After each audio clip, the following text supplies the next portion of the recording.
Good evening, ladies and gentlemen.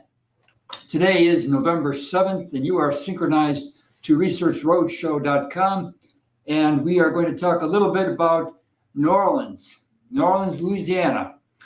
After 58 years, after all my other friends and relatives had made several trips to New Orleans, I finally got down there to attend the charrette with George Webb and Carmadoc and West Coast Carol and Dave Fitz and Wes and a bunch of other people. Excuse me if I haven't named you. I will be, in another 10 minutes, I will give credit to all of you, but the long and short of it is that we have to give credit where credit is due to all those people, to all the people that have supported us in Louisiana and in the vicinity, because they showed us what we need to do as Ospreys. And I'm specifically referring to Hurricane Katrina. Hurricane Katrina was devastating for a lot of people in southern Louisiana, in New Orleans in particular. And I'm going to put up, in case you've forgotten, I'm going to put up a photo of one section. I think it was called Central City, or is called Central City. It's still there, but 95% of the homes there were wiped out completely. And the federal government and state government did not come through with any remarkable speed to help people repair their homes and businesses. Let's put up that photo. This was a very key moment in Louisiana history, and it won't be soon forgotten. And I'll tie it back tomorrow concretely to what George has been talking about the past 3 days. But I want for a minute to show you what that devastation was and why our trip to New Orleans was so important, what it did for us as Ospreys, as Research Roadshow. Okay, hopefully you can see that on the screen. Hurricane Katrina, I think it was the middle of August 2005. In some points, there were 19 feet of flooding. 19 feet. And it just so happens that demarcation, 19 feet, was enough so that 90% of the lower class homes were wiped out, but yet 97% of the French Quarter was saved. The water just came up to the doorstep. The nice houses on St. Charles Street, they were saved. It's really funny how Mother Nature works. It brought the flood line just to 19 feet. Anyway, why was this trip that we made from 12 to 20 October so inspiring, especially to myself? Because just a few weeks prior to the charrette, we had the disaster on the island of Maui, part of the Hawaiian archipelago there in the middle of the Pacific. And some very strange things happened on the island of Maui. Many of you are familiar with them. I became very despondent. I thought, okay, the dark hand is won. There's no way we can fight against this. We just might as well throw in the towel.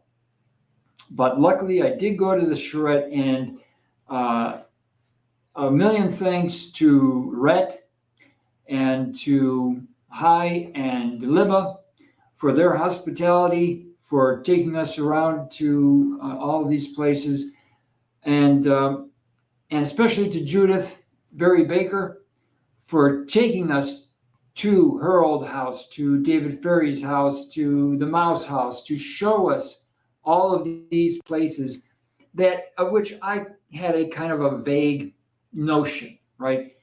Now they were concrete, and they were in this particular place in what is now known as the United States.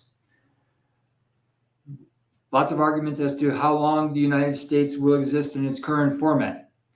But that seeing the effects of Hurricane Katrina and seeing these sites that are talked about in her 3 books, in Ed Haslam's book, drove home a sense that people in New Orleans know that there is evil in the world.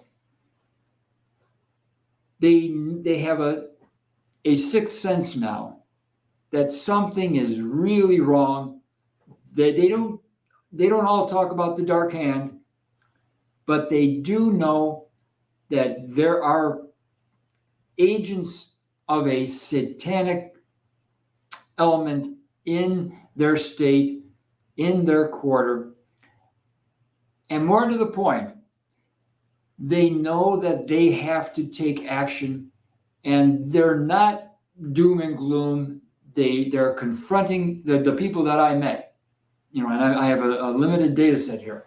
The people that I met showed me that they are coming face to face with this evil, and they're not doom and gloom. They are attacking it with some, a positive outlook, a relatively positive outlook. At one point I had gotten lost, and I had to call somebody, and I think it was Dave Fitz. And so I stopped at a hotel to charge my phone. Excuse me. I'll blow that up a little bit because obviously it is important to understand how bad the situation was.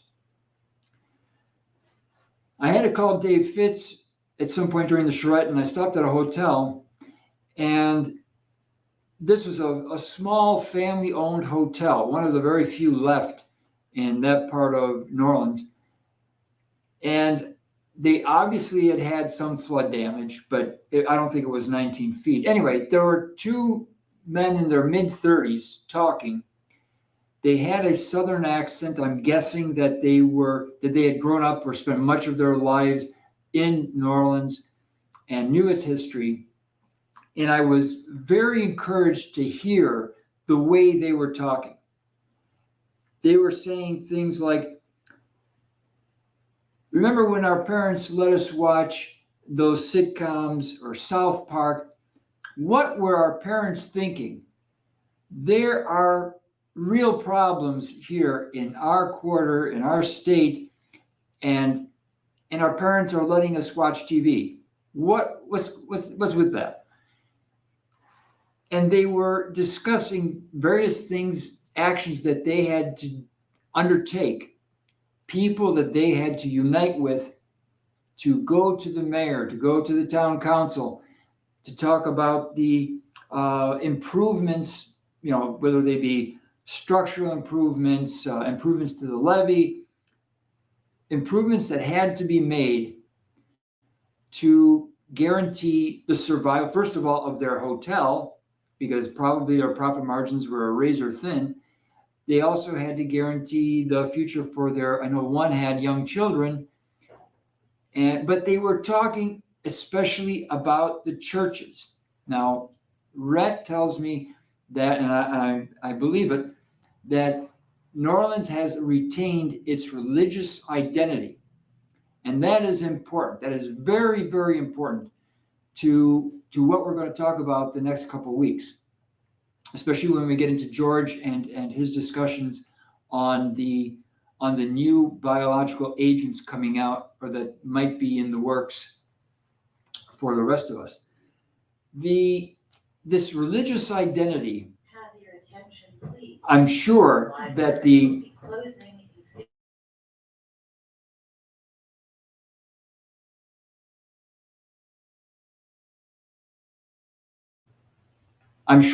deep state has tried very, very hard to crack down on this religious identity of the people in New Orleans. Now, that doesn't mean that they're all going to church every day, or that they are all unified. They're all part of one particular denomination.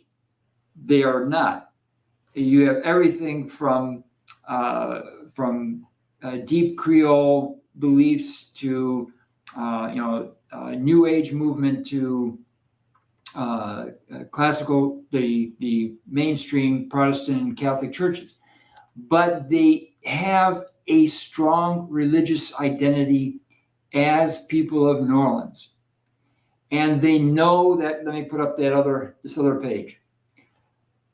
They know that the government. Read it for yourself. Hurricane Katrina showed us how spectacularly the government can fail its people. 15 years later, the pattern continues.